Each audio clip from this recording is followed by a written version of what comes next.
The oil and gas industry has a story. It is important that people come forward and engage in a dialogue that inspires positive change and a renewed perception. As a community, stories have the power to bring us closer. Effective communication can do wonders, offering a whole new outlook on the world of energy. Hello and welcome. I'm Garima, and joining me on the Dais today is Stephen Forrester, Content Development Manager at Gyrodata.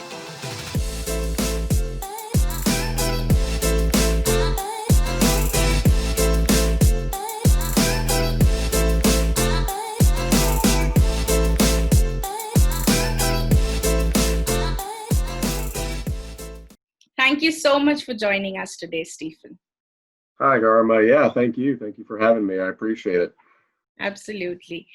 Stephen, let's start with your unique motivation behind joining this industry. What inspired you? Because as I could gather from your profile, you do not have a technical background. Tell us about it all. Tell us about your inspiration. Sure. Yeah, I guess my original, desire to work in this industry was maybe a little less interesting, but it actually came from my dad. He worked in oil and gas my whole life, and so when I was a kid, he was actually offshore, working on the rigs out there. He worked in drilling fluids, technical sales, drilling fluids engineering, things like that. And my dad actually had an English degree as well, so I always thought this was really cool, right? How does a guy without any technical background, get offshore? He eventually came in to work in the lab, and did lab work and technical analysis for the fluids for operating companies, things like that. And totally a non-technical background, and just learned over the years, right? And just kind of built up that knowledge and rapport with people, things like that. So that kind of was a foundation for, oh, okay, with an English degree, maybe it's kind of possible to do anything, right? Which was a little naive, right? Because that was a different time. I mean, he was starting his career in the late '70s, and so it was a bit of a different time, both for kind of higher education and for the oil industry. But yeah, then kind of moving from that, so I went to school.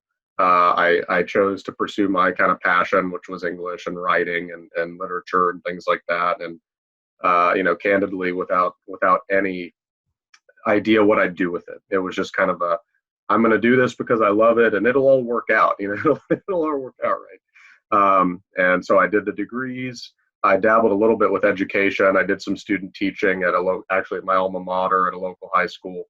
And it was great. I loved the students, but I kind of figured out it wasn't the path. I didn't have what was necessary to really pursue that as a profession. I think that's kind of a following or a calling, right? Is pursuing teaching. And so I went back and got my master's, and I was working in the service industry, hospitality the whole time.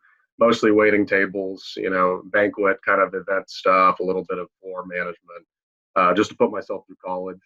And I got my degree and got my foot in the door at an early job. And it was really about, talking about how the degree, less that, I could write about British Romanticism or French postmodern poetry or whatever, but how can you, translate complex technical ideas into accessible language and, help make things easier to understand, easier to read. And certainly on the business or sales side, how can they be more compelling, such that, people who interact with your content feel a desire to, at minimum, engage, and at best, potentially, purchase or inquire as to what it is and costs and things like that. So, I started in the industry, yes, because of my dad and kind of some inspiration when I was young, and also just because I thought it was really neat. I know that's kind of a really basic, reasoning, but it just seemed really fascinating as far as what we as an industry are doing. I thought it was, I just thought it was so interesting, as well as kind of under discussed in popular discourse. people see the occasional commercial for a gasoline company, or they'll see BP puts out a commercial about their new wind farm or whatever. But really, there wasn't much, I guess, public or popular discourse about all the stuff going on in the background, and all these brilliant minds and technologies and people doing things and working their lives to kind of build up this infrastructure, and just things like that. So I kind of wondered, how I could be a part of that, and what my skill set could bring to that. I certainly wasn't going to design equipment or anything, but you know, but how could I tell stories, and kind of give a voice to some of the voiceless folks in the industry that they just don't have an opportunity to get out there and things like that. And yeah, the rest is history. The first job admittedly didn't give me too much of a chance to do that, because it was highly technical as far as subsea BOP inspections and sending surveyors offshore, and they would do reports on them, kind of compliance reports for BSEE after Macondo.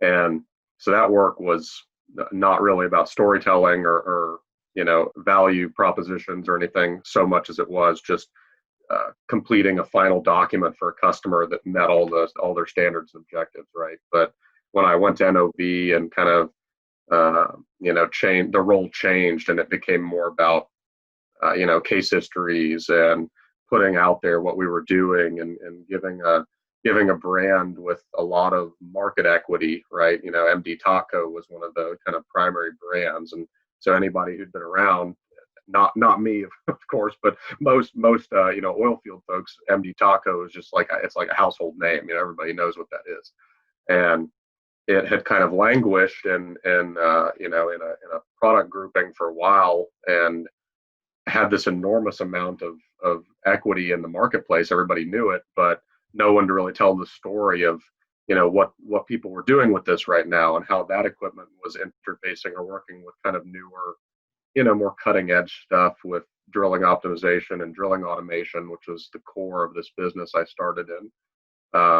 And so I was tasked with building out that program as far as getting word out of our successes and kind of rebuilding the brand.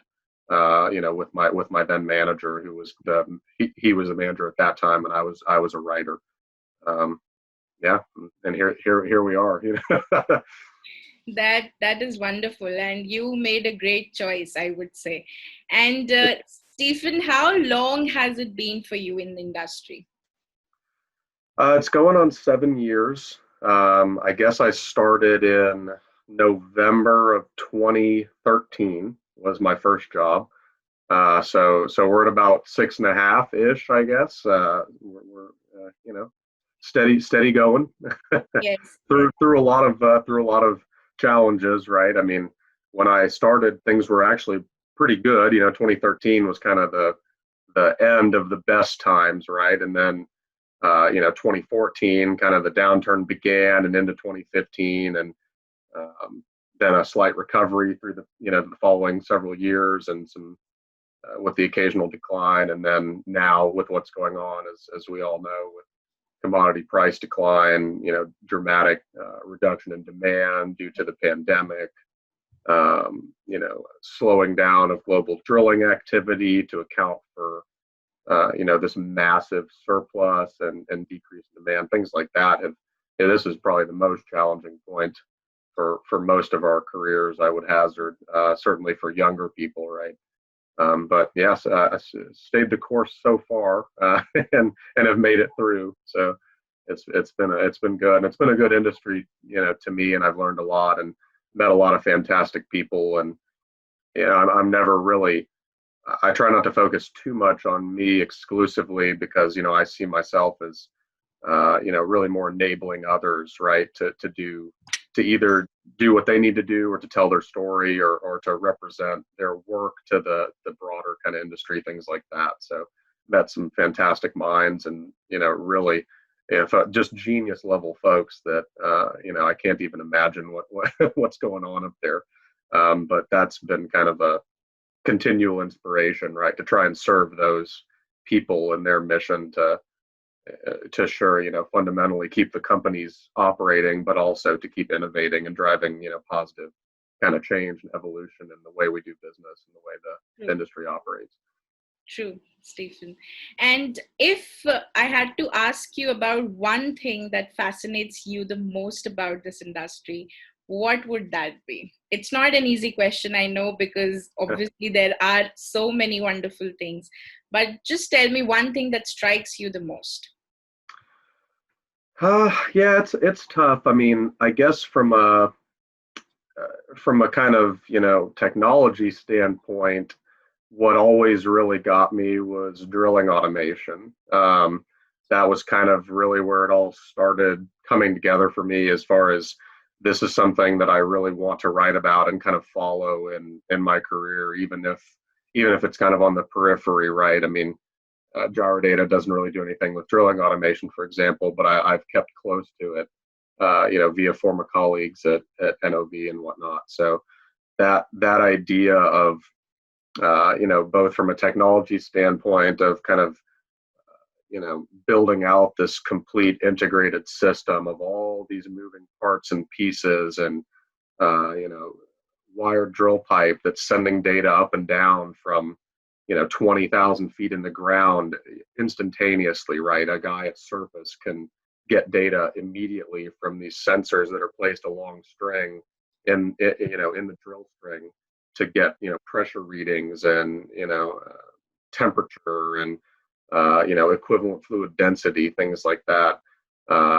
Combined with at the end, when we had finally made it that far at NOV, was systems at surface and a process automation kind of controller, conducting these discrete equipment processes automatically. So there was nobody, there's not a guy sitting in a chair and just pushing buttons, right? You're not a button pusher anymore, and you don't have to just sit there and watch all these things on your screen.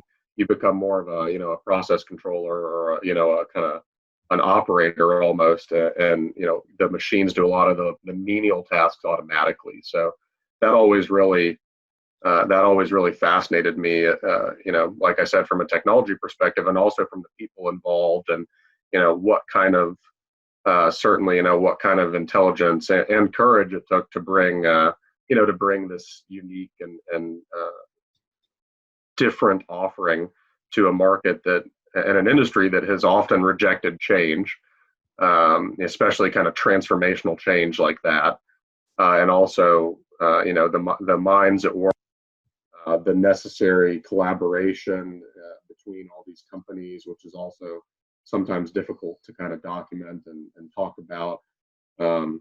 That was really my big fascination, and I would search out any corner that I could find for new projects. And even when I was at OV, who else was doing this? What was Schlumberger's like, or what was Aramco doing, or things like that. So that was kind of one of my earliest fascinations, and something that's persisted, even though I don't have any direct link to that work anymore.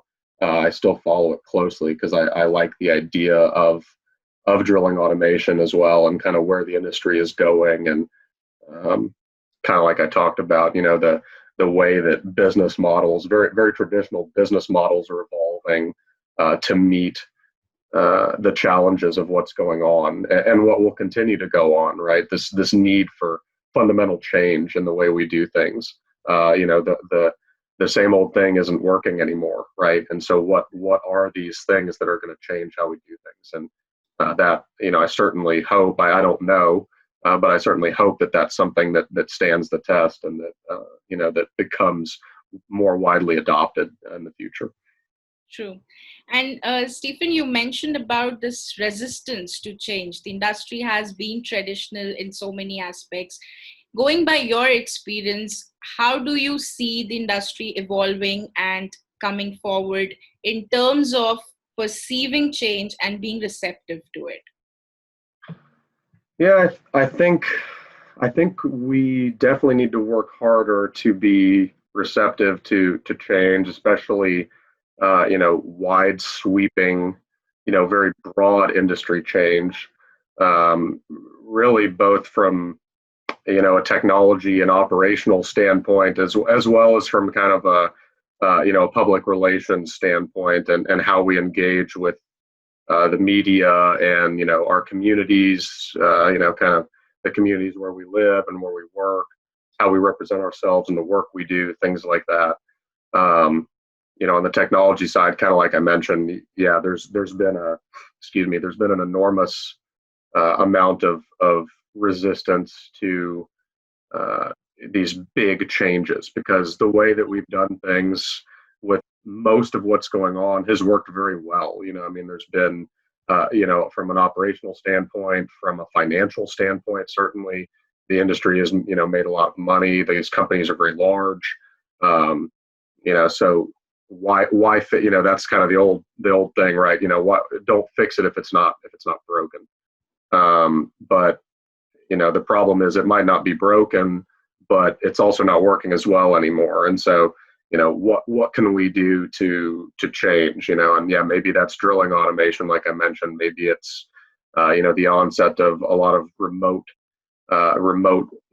planning and work, right? Whether it's unmanned. Gyrodata, for example, does some gyro well drilling work that's unmanned. So we can have a guy at the office or at his house or whatever, and he can help plan out a gyro well drilling job with field staff. So that things like that, to where are we going to take people out of red zones, out of hazard areas, and keep them safer without sacrificing jobs, right? How do people transition into roles away from their historical kind of manual labor or floor or field work?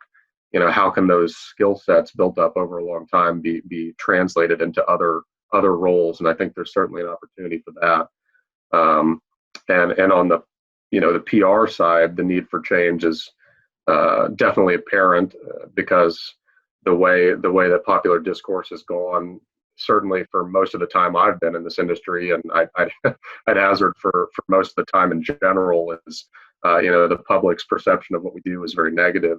A lot of talk about climate change and damage to the environment and global warming and things like that, to where we're doing an enormous push for ESG work and more sustainable growth, investment in renewables, things like that. I mean, even service companies are investing in renewables at a slow pace, because yeah, you have to support your business and continue to make enough money to run the business. So there seems to be some desire for everybody to just drop oil and and go to solar panels, right? But that's not feasible or a realistic desire. It's about kind of a gradual change, and how do we, as communicators and being tasked with sharing the story of what we're doing as an industry, how do we go out there and help the general public understand the steps we're taking to do better, and at a different level, the work we're doing, why it matters anyway, right? Even why oil and gas exploration and drilling matters. I know people that work in renewables, and it's always kind of comes to that conversation about hey, the work that the energy provided by oil and natural gas to the world cannot be substituted, and has certainly lifted people out of poverty, and has driven significant change across the world, particularly in the last century. This is something the CEO of NOV actually would talk about in some of his speeches, right? Was that this industry has done more to kind of advance mankind than really most others, with a few exceptions, right? But and how do we tell the world that? I mean, how do we kind of beat down the perception of oh, cars release gas, it's bad. How do we drive that out and say no, I mean, here's what we've done that's good, and then kind of here's where we're going, that's going to drive that change in this transformation of the way we interact with society, as a business and an industry. So that's a really fun, it's a really kind of fun challenge for I think folks like us to tackle, right? Is how do we communicate that? How do we engage with people in the media? And how do we communicate this change outward in a positive way and such that it, can capture interest and good media coverage instead of the negative, right? And drive that shift in how we're perceived. So it's a fun thing, and if not challenging, certainly challenging. But I think we're up to it. True, very true. And it's all about communicating the right story. And as content creators, that's what we can do, telling the right story about the industry. How important do you feel having the right social media messaging and online presence of oil and gas companies plays in this aspect, in this particular aspect? Yeah, I think it's absolutely critical. The world has changed with how it consumes information. Everyone is on LinkedIn or Facebook or Instagram or TikTok or whatever, right? I mean, everyone has some combination of social media networks. I mean, I have several, you have several, everybody's got these things. And so for companies, it's not enough to just engage with people with traditional mediums, whether it's, for what we're doing, for example, for what I'm doing, technical writing and things like that. Yeah, we'll put out articles and publish success stories and projects and things like that. But, if you put those in print magazines, what's the distribution like? Where does it go? And can you even measure that, right? And if you ship out 50,000 print copies of a magazine and you're, World Oil or E&P or whoever, and I put an article in there and co-author it with some of my, with people at Gyrodata, do we ever get, any kind of feedback on that piece, right? Either technical feedback or better yet, right, some kind of business feedback, an inquiry, or someone saying, "Hey, I read that, and it's really interesting." How do you measure that with print? And I'll take a step. I mean, I'm a proponent of print. I like print, but digital is becoming more and more critical. You'll see that actually in some of those publications I mentioned. They're abandoning print, Yes. right? They're not even going to make magazines anymore because it's economically infeasible to print 50,000 issues to ship them to empty offices, right, because of COVID. So though even those models are changing, but certainly for how we engage with the public, we need to use social and web and even things like podcasting or like we're doing right now with video, because people are also consuming information in much shorter spurts a lot of times, right? So they might not have 10 or 15 minutes to read that article, or they might have it, but they don't want to. So how can we share stories in a way that makes the information easy to consume, but also compelling enough to inspire people to take action? I think that's kind of the big ask, especially for for someone like me as a writer. My trend is towards long form content. That's what I like to do. Is right. So for me, it's telling a story takes a lot of time and kind of building out a narrative and a structure for the paper or whatever, and getting it to where it needs to be. But that's not always the best course of action, right? Because people don't always want to read a 6-page article on drilling automation, right? So it's kind of that need for in modern times and with current generations of both millennials and the next generation. How do we help them acquire the same knowledge and interact with the same media, but in different ways, whether it's, like I said, with video or or social media posts that are much shorter, or photography and imagery, all these kind of things that we need to drive and maintain interest, right? More than just scrolling down the LinkedIn feed and clicking like on posts, right? But how do they do something with what you're putting out there into the world?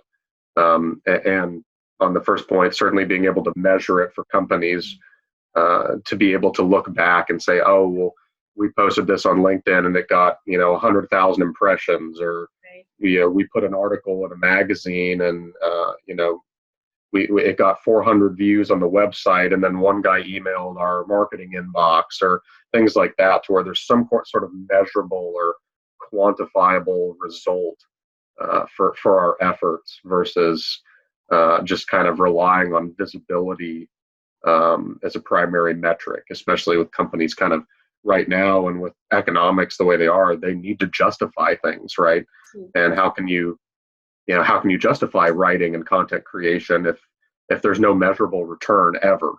It can be a tough sell, and some people are more open to it not returning anything than others, but it's better if we can just directly link our efforts as communicators and writers to something, if not a sale, to driving some sort of sales enablement, or to giving sales and business development people the tools they need to make sales and to drive interest in business, things like that. So yeah, I think it's very important that we continue to evaluate how we engage with digital and social, and to that this market. And admittedly, I'm not a social media expert, but I do know that it is one that evolves very fast, and so it's important to kind of stay up to date as well, and keep those trends, and handle that as best you can. And larger companies that have social media people can certainly do that at a different pace, and others, where there's a lot of kind of layering of roles, and people are doing 2-3 jobs, but how can we, what can we do? Can we do the best we can to use our social media channels effectively to drive interest and things like that? So that's very true, because it's very important to have some measurable metrics to that. Otherwise, we wouldn't ever know who all are actually interacting with the brand, what happened to the content you floated out there. Which brings me to my next question on your recent article on LinkedIn, which was co-authored with BP, if I am saying correctly. So yes, yeah. please enlighten me on that. Okay, yeah.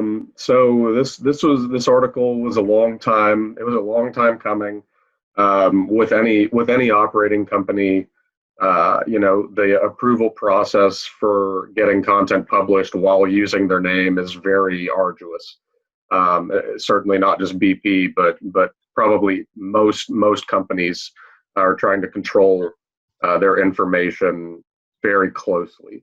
So we initiated this, months ago, which hopefully will help viewers understand that it's not so simple as writing 1,200 words, right? This can be a very long and involved process.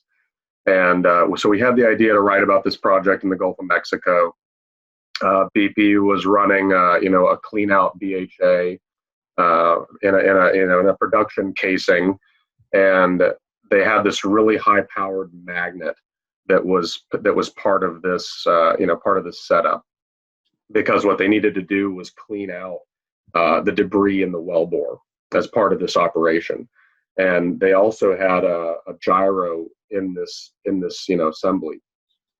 And the thing about the gyro, it was a spinning mass gyro. So kind of there's two. The newest is solid state, is what we call solid state, and the conventional or traditional is spinning mass. And so this had a conventional gyro, spinning mass gyro, very close to that magnet in this assembly.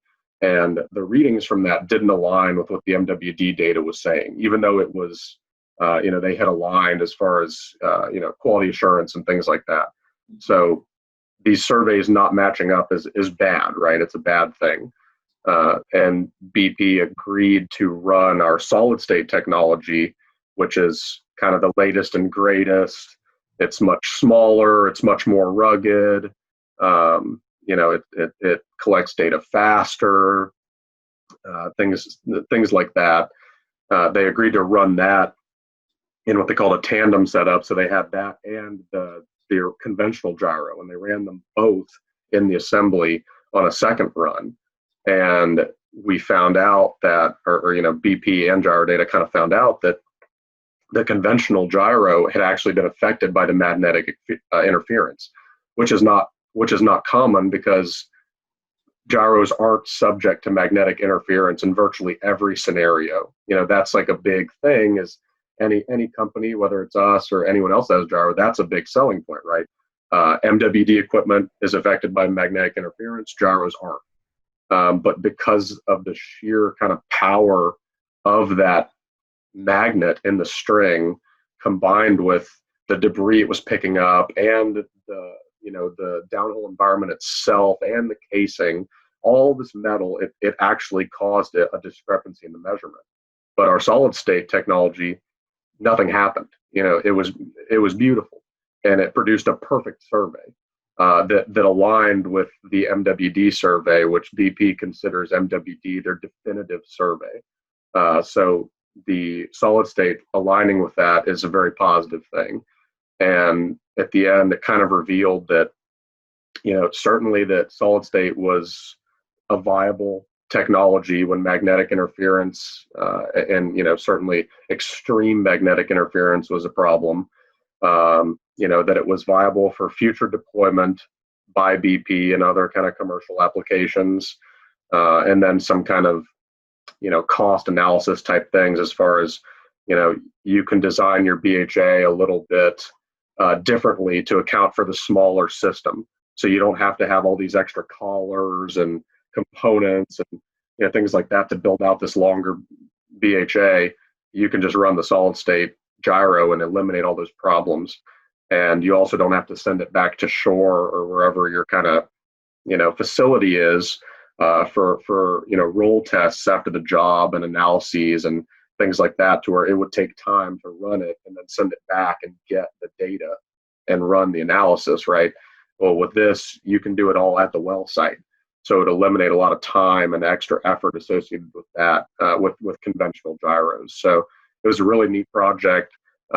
Definitely on the more unique side. It's not a really particularly common application, but it was awesome that BP. We worked with with our co-author Ty, who was a great guy.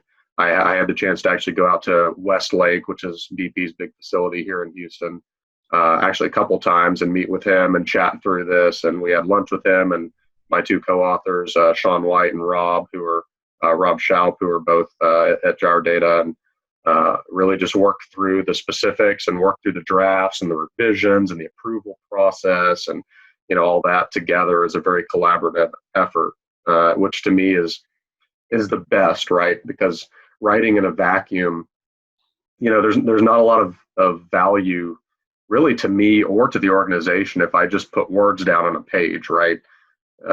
That there's not a lot of payout for that. So it's really better if we can work together and tell the stories more effectively by everybody aligning on what needs to be said and going through the revisions together and making sure that it's all technically accurate and that it presents a compelling value story. So it was a big success. And yeah, I was really excited to get it out. If you saw it, I don't share these articles that I work on or that we work on super frequently, because it just kind of feels a little self promotional. I'm not a huge kind of pat myself on the back fan, but every once in a while, when there's an outstanding one or something that's particularly powerful, those are the ones that I like to share and put out there, and hopefully get it a little more, some more views or engagement than it might have gotten otherwise, and put it on LinkedIn and things like that. It's very important to share, I would say, and you did a great job by sharing this article. And first of all, congratulations that this got published and is out there, and now people would be able to read it and share their thoughts on the article. And now, Stephen, tell me about your role as a content development manager at Gyrodata. You started from creating content and now you're managing content. Now, what does it look like in the oil and gas industry? What does being a content development manager look like in an oil and gas industry? Well, for me, kind of like you said, yeah, building out a content or communications program. Um, at Gyrodata in particular, it was kind of a multi-layered, process of certainly, as we've talked about, papers and editorials in the magazines, like we just discussed, things like that. It's basic collateral, marketing collateral type pieces, whether it's flyers or spec sheets or brochures or whatever. Just the really kind of basic tools that we provide to personnel needing to give customers that info. It's some to some degree, making progress into the more digital realm. So even with a limited resources, how can we do things like videos? So we've done some videos on our wellbore tortuosity logging, things like that, to where we've put uh, interviews with our technical people on camera instead of just in articles and things like that. We tried to approach podcasting as a new medium for sharing stories, technical and personal. At NOV, we had a podcaster, and so I never really approached that as kind of something I needed to do, right? Because we had an internal podcast, sometimes external podcast, and that was someone's job, and so that wasn't really in my, I hate to say something cliche, but it wasn't really in my wheelhouse to do that. But at Gyrodata, they'd done one podcast at last year when I started. As of November 2019, they'd done one, and so it's kind of, how can we broach this? There's a lot of oil and gas podcasts, and quite a few of them are extremely well listened to as well. So it was, can we get folks on there, and can they either talk about what we're doing as a company, and why Gyrodata is great and why our technology is cool and all that, or do they have a story to tell? Actually, you interviewed Justin Gauthier, and he interviewed one of our guys named Ezra North, and just an amazing story that Ezra had. And I mean, things he was talking about, I had no idea, right? Just unbelievable. I highly recommend listening to that. I mean, Ezra might even be a good person for you to talk to, right? Just unbelievable stuff, and it was personal. A lot of it was personal stories from his life and his journey in the oil field, and looking for that and getting that out there is amazing, because it humanizes people that a lot of times don't have an opportunity to do that with when they're engaged in trying to sell products and make money all day, right? Generate revenue for the company to keep it afloat, to keep it solvent. So that was a big goal, was to get into podcasting, which we did. I think we've got something like 13 done now. And to a degree, to bolster the web presence, to optimize the website, do some SEO stuff, which my colleague, we're a team of two at this point, but my colleague does some of that with, making sure we're hitting all the keywords, and that, when we need to, I'll rewrite the content to kind of adjust it accordingly, things like that.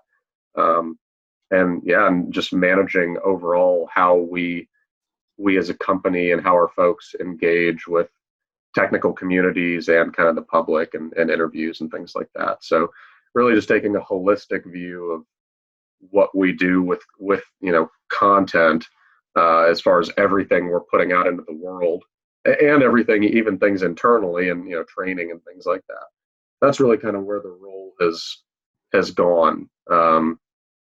That's kind of it, it's kind of a do as much as you can, kind of do whatever makes sense, and uh, having the freedom to take some some measured or calculated risks, and trying new things, or making small investments in opportunities that maybe won't produce a guaranteed result, but it's worth trying, things like that. So that's really where I am right now in the role, and in the career. You are absolutely right. And there's so many things I am getting to learn through these interviews. Otherwise, I just wouldn't know what kind of life people go through, what journeys they experience. Somebody's talking about the layoff story, somebody's talking about surviving through cancer. These are just incredible people, I would say, standing tall amidst all of this chaos. And these are the people who have seen so many layers of downturn in the Yeah, industry. We have just started, I would say, and they have been there for 30, 40 years, and they have seen the world, they have seen how it has been. And it's just amazing, it's just amazing getting to know people like you who have been there for quite some time now, and also the ones who have been there for a very, very long time now. yeah. There's just so much to look forward to. And Stephen, now tell me about your outlook, your approach towards marketing, because you are somebody who's actively involved in creation of content and also putting out content. How do you see marketing evolving in the current dynamics in the oil and gas industry? Well, I think kind of in line with some of the stuff we've discussed. I think marketing. I've never viewed myself as kind of a traditional marketer. Um, more along the lines of less on the creative and more on the technical, and not to downplay the creative, because I mean, I'm a creative writer at heart, so Right. that has value and it's important. My goal was really for marketing to unite the two things, and so I feel that as an industry, what people that are making purchasing decisions, and to a lesser degree technical people that are influencing those decisions, what they're bombarded with marketing, right? I mean, whether it's on their LinkedIn channel, it's in the magazine they read and all these ads and things like that. This stuff is coming at people nonstop. Right. And so my goal was, or has always been, you know, how do we do this in a way that will clearly demonstrate why you should be interested or do something with my product, or whatever. Um, and that's kind of at odds sometimes with a lot of creatives, because given the given the opportunity to let your mind go and go free, they people will go a little into the deeper end sometime on the creative ideas. I've seen that. I've certainly seen that in my time. Um, but as far as what customers are needing to look at least my opinion has been that the stuff that's really, really kind of conceptual misses the mark a lot of times, because if people aren't getting something at face value, or very quickly, as they flip through or they scroll or whatever, uh, it's not going to make an impact. And even if it's visually exciting or visually appealing, if it doesn't say anything, it doesn't have any value. And so I've always been a big proponent of, if we're going to do advertising, let's bring together the visual and copywriting aspect of putting a message that clearly shows, what's the differentiator? Why do you want this? What value does it provide? Does it save money here or there? Why is it better than product, A, B, C, D, E, F, G, the other 50 ads you're seeing in the magazine? And certainly trying to inspire people to take some action, with a message that encourages them to, reach out, or get more information or things like that. I think that's where marketing needs to go. And I think a lot of companies have done a great job with that, and kind of balancing the need for visually interesting pieces that can present a compelling value statement, or tell a story in such a way that people will be inspired to take action. Um, and that's something I always want to do, at least when I'm dealing with marketing, as far as more pure play marketing type stuff versus technical communications and whatnot, is how can you reach people, but recognizing who the audience is, right? If this is an engineering manager or a drilling superintendent or even a drilling engineer or whatever. If these are the people you're trying to reach, we really need to think about and understand what speaks to them. And I don't necessarily have the answer to that, right? I mean, you might have an opinion or you might think you have some idea, but that requires a lot of research and time and interviews and surveys and things like that to really understand your customers and your target audience and what does drive them to make decisions that would be of benefit to you as a company.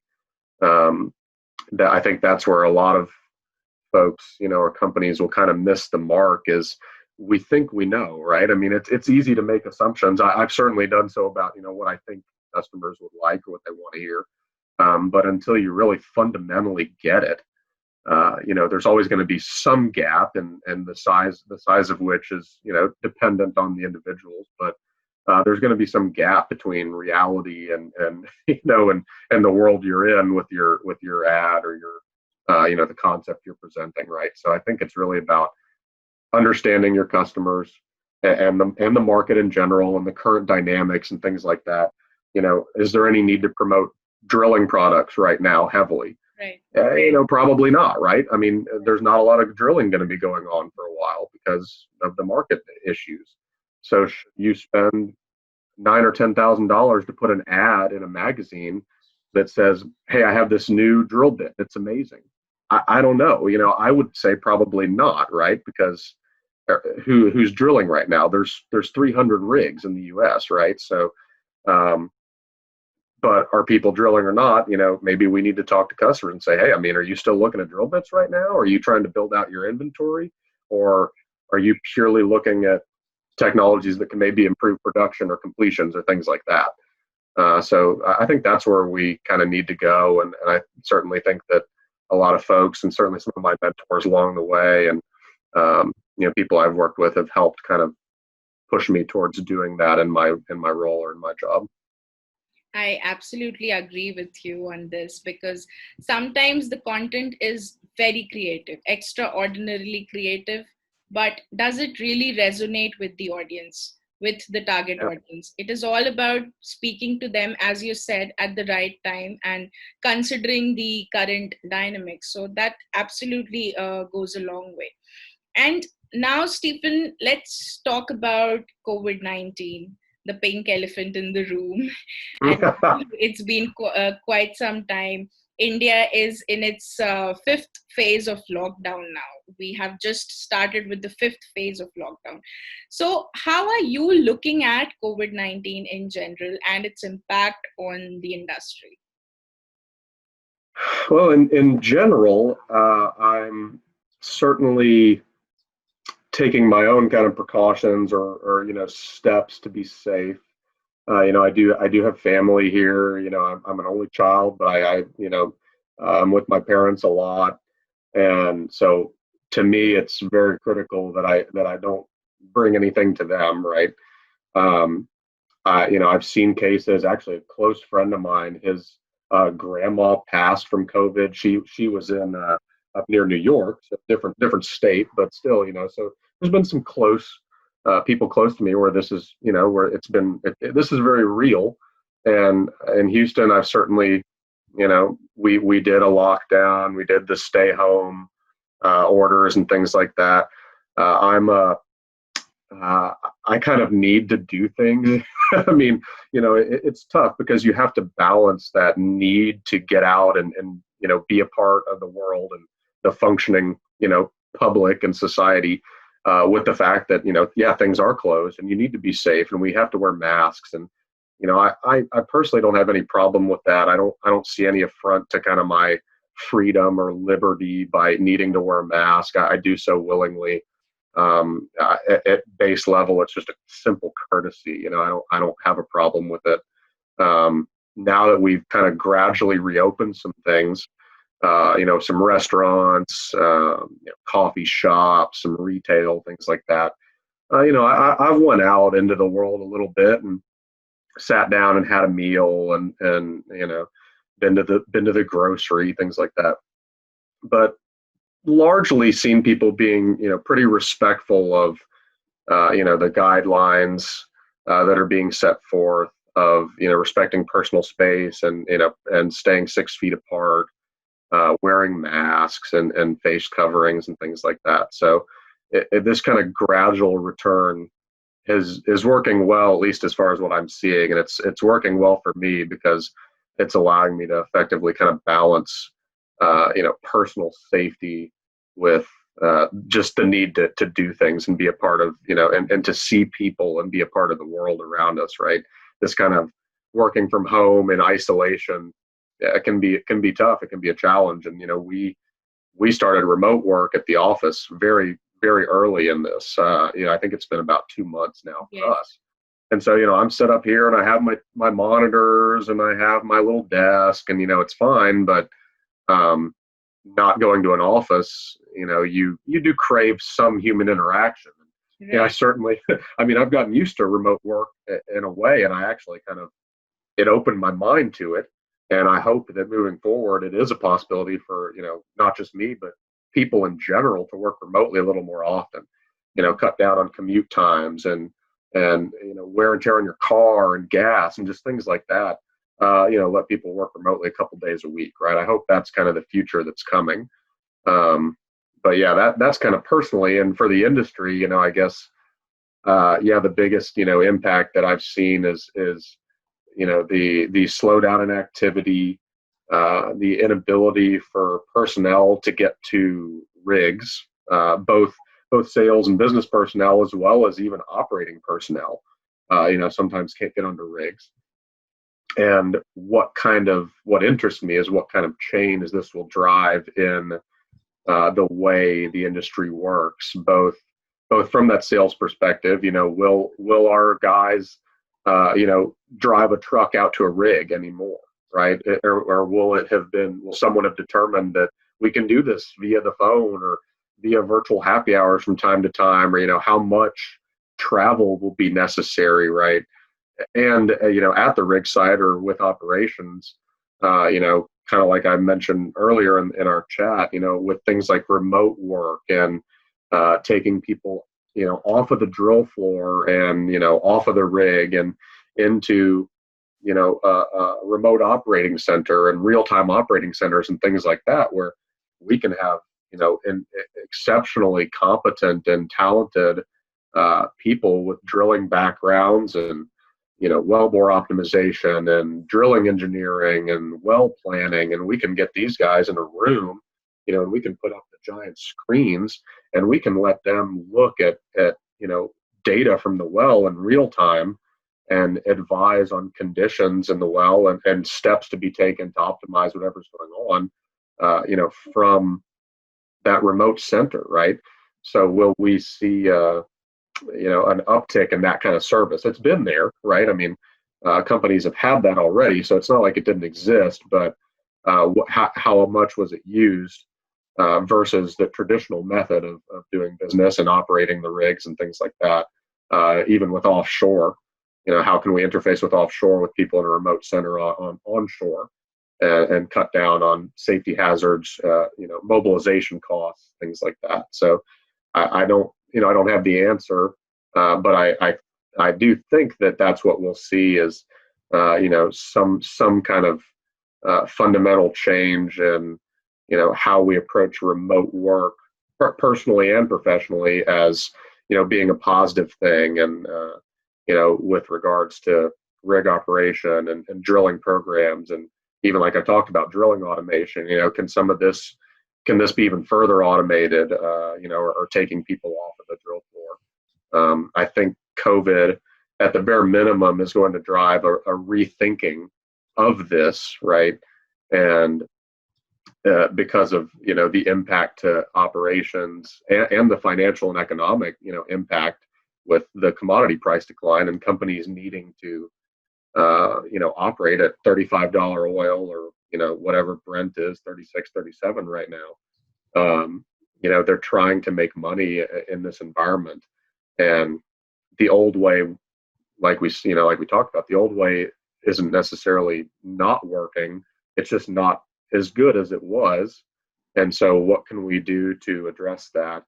I think COVID and the all these changes have brought that to the forefront, the need to address this and to move forward in a better way, which operating companies and drilling contractors, the whole gang, they've been doing this a lot for a decade as far as drilling efficiency, and drilling wells used to take 30 days, now it takes 5. So there's been an enormous amount of progress made. I think this is just kind of the next step as far as we're drilling wells fast, that's fine, but let's drill them better and more effectively, right? I think that's kind of where we're at now, and what the pandemic and the changing way of doing business has brought to light.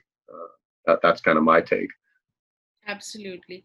Things are not going to be easy. That is there. No. And it will be very interesting to actually observe the development and see how things evolve. And talking about remote development, I'll tell you something. As you said, for some of us are taking this change very well. For some of us, it is working very well. We are really happy sitting in the comfort of our home, no hassle of commute, and we are able to work properly. For me, it is working definitely fine. In India, you would not believe 61% of people are suffering from anxiety and depression, and this is during the COVID-19 crisis. This has happened because now people are forced to stay inside their home with their families, and the Mm-hmm. situation is not really good, within their families. It's a lot of mental pressure and things like that. So it is a very toxic environment for some of them. So Sure. what do you suggest? How do people cope with this change? Because it's not easy for everyone. It is definitely very different side of, the same coin, I would say. Yeah, it's definitely difficult, and not having experienced that too much myself, it's a little more difficult to make an assessment. But Right. I would say, if possible, certainly to focus on the positive, to focus on recovery. For me, drawing close to my family, which like I mentioned, I was already very close, but really re how do you say it? But basically, remembering what's important, right? Which are the people in your life that matter to you and that you love. And so for me, drawing even closer into my family, making sure that I can help them during this time, that I can be safe and that they're safe. Even when I wasn't able to go out and do anything, or when all the stores were closed, and the most you could do was go to the grocery and buy something if you waited in line, and things like that. I took some solace in the fact that I still have a family. I have the ability to make whatever small impact I can where I am by following the right procedures and guidelines and things at no personal cost, right? It's not any affront to me to do these things. So I'm more than happy to, and just refocusing on, how blessed we are at all, right? I mean, that we're alive, that we draw breath, that we are in this world, and that we have an opportunity to be with those that we love. I know things can be challenging. I've certainly through the years, I've had my ups and downs, and been in some less than ideal places, and so I get it. But I would hope and recommend that people try and focus as much as they can on what's really important. This will pass. We don't know when or what exactly that looks like, but it will pass. And my hope is that we all emerge kind of stronger with a reinvigorated focus on what really matters, right? Which is the people and the things that are really important to us. And with kind of a renewed vigor and appreciation for things that we previously took for granted. Going out to a restaurant, You're doing that 3 days a week, right? Now it's like a holiday if you go out to a restaurant, Right. going to the park for a walk. Things that previously were just these kind of mundane activities that you're so used to doing them. It's like it didn't even matter. It's just a part of your life. And now we've been given an opportunity to kind of revisit that and say, oh, how lucky we are really to have these things, and to be able to go to a restaurant, eat a hot meal, and to be served by someone else, or to go to the park and just breathe clean air and be a part of nature. A lot of folks in places all over the world don't even have that. True. So to focus as much as we can on our positive, the positive, and what we can do, and what we can change. That's kind of, I guess that'd be my best my best take, my best advice. Absolutely, absolutely. And I remember I was interviewing David Reed from Mhm. NOE, and he said when we were discussing this whole situation, he said that it is a gift of time. He described it so beautifully, and if we look at the positives of it, bringing us closer to our families, our friends, and people with whom we have not connected for so long, and it's Yep. just making us appreciate things a little more. So yes, you are right, absolutely right. Things which were mundane are now, we are becoming actually very, very appreciative towards Yes. little things. Hmm. Now, Stephen, there are so many students out there who would want to know from you, what does a career in the oil and gas industry look like for a content developer? If they want to pursue a career in content creation in the industry, what would be your suggestions or advice for them? Well, I actually did a small talk at U of H on this in 2018, so it's a good question. I specifically spoke to English students, but I would encourage even people with journalism or communications or English or creative writing, all these different degrees. I think that there's a place for people like that. I would encourage them, firstly, to not be hyper selective in the position. I mean, the first job that I got wasn't perfect, but I found something that used my skills effectively, and I knew next to nothing about oil and gas. It wasn't high paying or anything like that, but it provided that entryway, right? That gateway into it. Eventually, I got where I am now. So be open minded, certainly about the positions. I guess my second would be, to not don't forsake your passion, kind of at the altar of a potential job. So I mean, for me, there was always that kind of thought of, well, maybe if I just did a business degree, I would do this, or maybe I'm okay at math. Like I can probably get C's, and I can get an engineering degree. I should just be an engineer, but I never did that because it just wasn't what I felt called to do, or what I wanted to do really. And I would encourage students nowadays in these kind of liberal arts disciplines, to stay the course, and that can be challenging because they're frequently derided. There's a lot of uncertainty as to what you can do with these degrees, because the universities don't do any favors helping you know what to do with the degree. That was why I wanted to go to U of H in the first place, right? I mean, I graduated with a master's degree, and you kind of think, oh, the world's my oyster now. I have a graduate degree, and then you find out that that's not really the case, right? And it's not quite that easy. So my thought was, I wish that I had been better prepared to go out into this world and into this job market, with more knowledge of what I could do with this degree. Right. And that would really be my next kind of point or advice, would be to focus less on the degree itself and what it kind of stands for or means. You know, I have a master's in English literature with a concentration in British Romanticism. I know a lot about Wordsworth and Byron and Keats and the whole gang, right? But you won't hear me talk about that in a job interview or something, because that doesn't mean anything to my employer. So it's really about focusing on the skills that you've most likely built during your time in these programs, which would be, articulate communication skills. Like I mentioned earlier, this an ability to take complex ideas and break it down into digestible parts, that are easily consumed by people so that they can understand even these complicated or intricate ideas.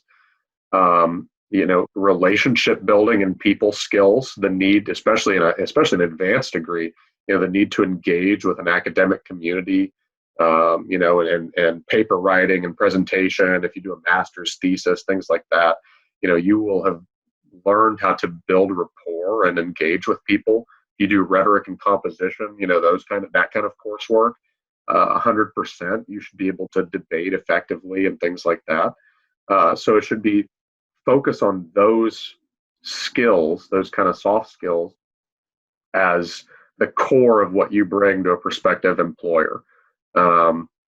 If it's a technical writer and they need you to write manuals, great, right? I sat in a classroom and in 3 hours I wrote a 20-page essay.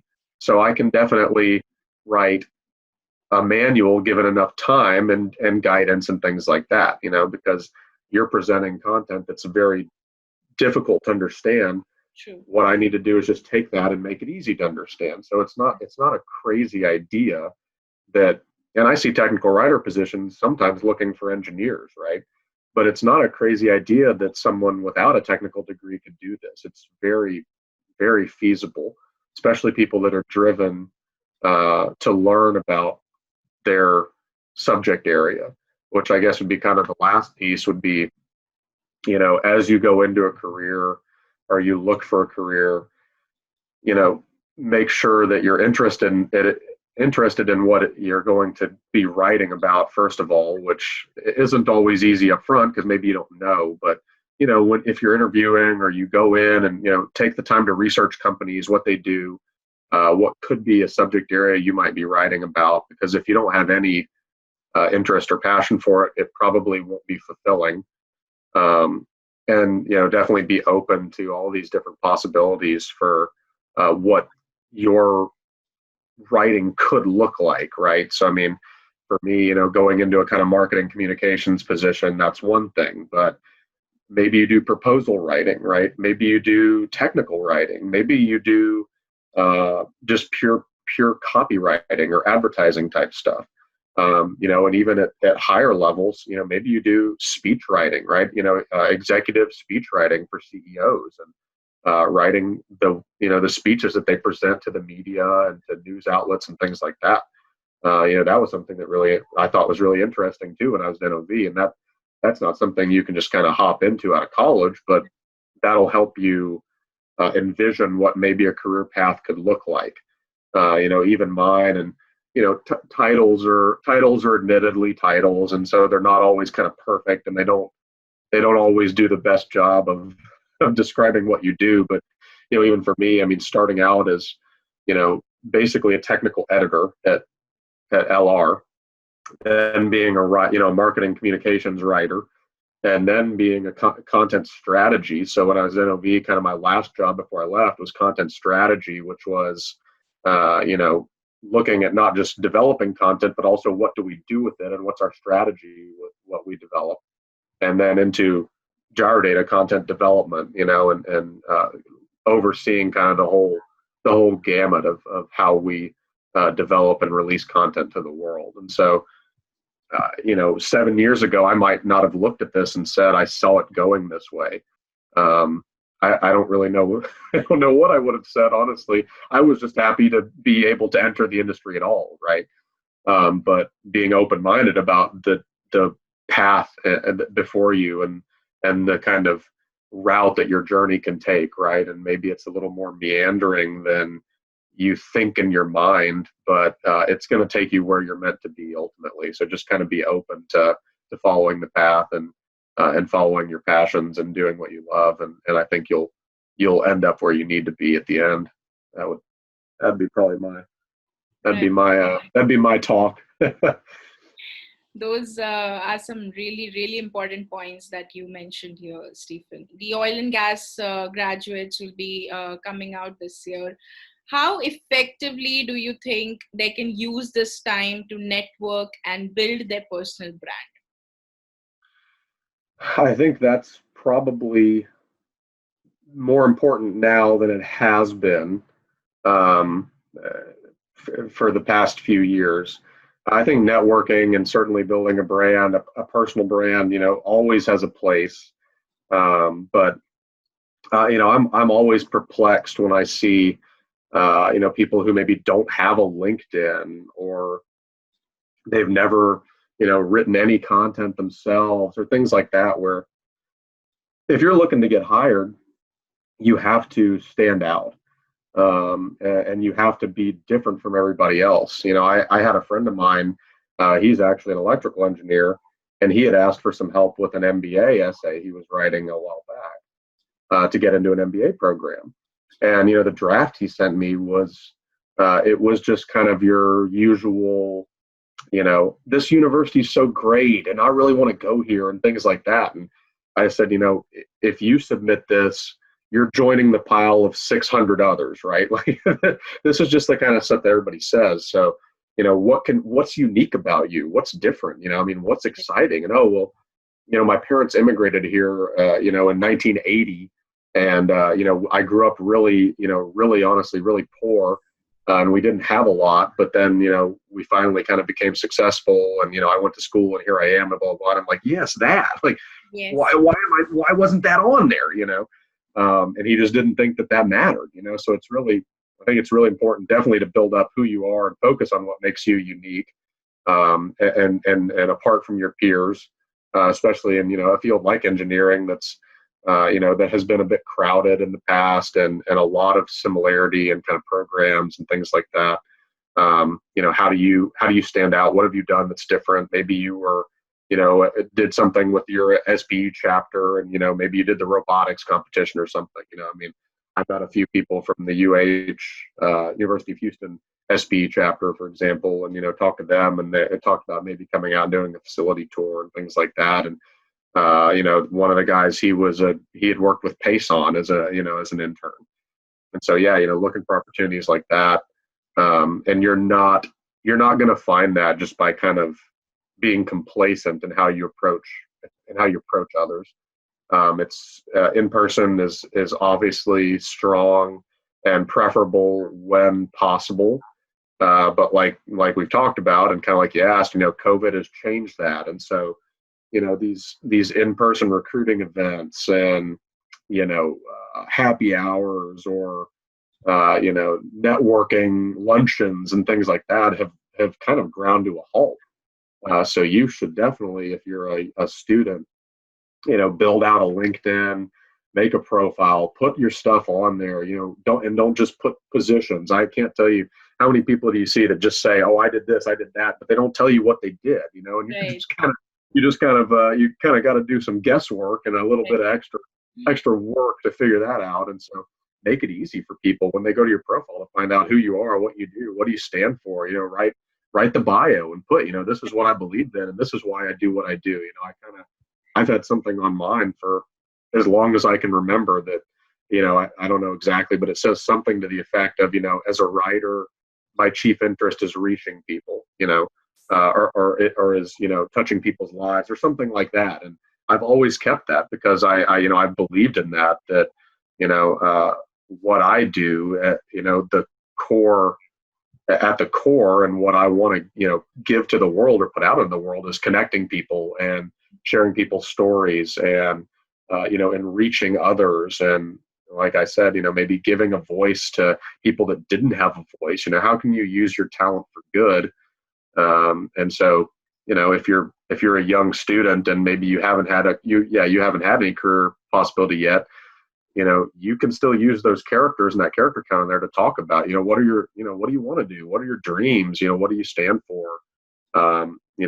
Organizations you've been a part of, I don't want to go into building a LinkedIn, but, yeah, for the current time, and probably for forever, for the foreseeable future, a digital presence and networking and building up who you are, both for employment's sake in the eyes of an employer, and even just for building up contacts and people and resources and knowledge sharing. It's going to continue to be extremely important for sure. Right. I read your LinkedIn profile, and I would like to tell you that even before we connected, I could understand who you are as an individual and what you stand for. As you said, how important it is to build an effective social media profile.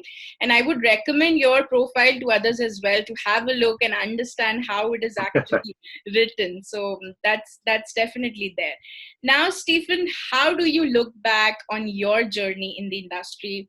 What are the new milestones you are looking forward to? Because there's a long way to go, and what are you really looking forward to? Yeah, I mean, my journey has been, it's been a good one, and it's been, a lot of ups and only a few downs. So I've been very fortunate to, have worked with and met, some amazing people, and to continue to do so to this day, and to have built a very robust network of people that, I can talk to and things like that. Um, what's next is always hard. I mean, something that I found very interesting, and that, I don't really see it now, but maybe somewhere, who knows when or where. But something I really liked was, kind of on the corporate communications side, outside of marketing, was the work that, I was doing back at NOV with some of the investor relations and speech writing and things like that. And that's a very challenging field to break into. I mean, particularly for people like us, even with background experience, without maybe an MBA or some finance degree, or at least finance coursework, things like that. It's very challenging, but also very fulfilling and interesting, because that's a whole different way of communicating, and a whole different audience, right? And so that requires a kind of a shift in the way you think again, right? I mean, it's one thing, to communicate with technical, one thing with the public, but then also investors, and kind of the business side is a whole other thing. But I really like that because, working with these executives and getting to know them and their stories and really what makes them tick, and then trying to kind of emulate that in writing, is such a unique opportunity, and a really fulfilling challenge. I mean, when you're writing, technical writing and things like that, sometimes I find myself challenged nowadays, especially if the topic is particularly, difficult, or esoteric. But uh, by the by, I don't feel like a lot of it is, really, really difficult for me to understand, just from all the time I've spent. And, now I'm not an engineer. And so, yeah, I'm not going to ever get it at that level. But, like you've heard, at least I can have kind of an intelligent conversation, and, carry on, with some dignity, a conversation, about this stuff. But, for the investor side, that's a whole nother ball game. And even understanding, all the technical in the business without really working with those executives and getting, kind of in their heads and stuff. I mean, even doing that for almost 2 years at NOV, I still was nowhere near great at that as a function. But I liked it because every time was kind of a new challenge. Can we write an earnings script that will come back with very few edits? Right. And we did one time. Me and my colleague, we did this one time. He was the investor relations manager, great guy, and one time we got one back that had like no changes, and just this sense of elation that, wow, this is oh my God, he loved it, this is the one. But then there were some came back, and they were not recognizable from what they had been before. And it's interesting because companies, especially large like operating companies, they have speech writers and kind of much higher level writers. These are like executive type positions, right? And it's funny. I mean, at BP actually, they had a senior writer position open some time ago, Right. and I actually found a guy on LinkedIn. He put it up. I didn't know him at the time, and I kind of straight up cold called the dude, and I said, hey, I saw this, and this is what I want to do. I mean, the job description was like, this is me. This is going to be me in the future. This is it. And I was in no way qualified, but I just applied anyway. And, I didn't get it. Obviously, here I am. But me and that guy became great friends, and we still have happy hours and chat to this day. And when they did hire somebody, I said, oh, who'd they hire? Who beat me out? As though there was ever a question. And the guy had been a former speechwriter for General Mattis of the American military, right? And he'd worked with, I forgot if it was, the Department of Defense or something on speech writing, just this, published articles in Time. And, it was unbelievable the gulf between this guy and me, right? But that's the kind of thing they were looking for, was that kind of writer. And so, at least it's something to kind of aspire to and say, and not that he's only doing investor relations, he's doing just kind of everything for, their America's speech writing group, or their America's comms, things like that. But, maybe you get there someday, right? Maybe that's you someday. I don't know. Or maybe I, kind of follow the same path and move into a higher level marketing kind of Marcom role where I have a little more say over, budgeting and trying new things and, more crazy ideas and things that, just given the size of the company now and kind of where I am and what I do, is not always feasible to kind of try some outlandish stuff. Just by the nature of what we're doing, right? So I don't know what the future exactly holds, but I'm certainly I try to be open-minded, right? I mean, you don't know what's going to come, but I kind of just have to trust that I'll end up doing what I'm meant to do because I pursue things only that I find interesting or that I have some kind of passion for. So I do know that ultimately whatever I do or wherever the career goes, I'll be happy doing it because I wouldn't move forward otherwise. So yeah, just keep your eyes ahead and keep marching, and things will be okay. Right, Stephen. And you have been doing absolutely great, I would say. And I wish you all luck for all your future endeavors and all that you really wish to pursue in the industry. All my best wishes for that. And thank you. Stephen, it has been a great pleasure talking to you today. Thank you so much for sharing your story, your experiences, your perspective on COVID-19, your career as a content developer, and also for guiding the younger generation about this career path, which is altogether very different, especially when people are coming from a non-technical background. And I would say here, your advice and suggestions actually make a lot of impact and they do matter a lot. And I'm sure they would take that home. Thank you so much, Stephen, for joining me today on the Dais. Thank you. I appreciate it.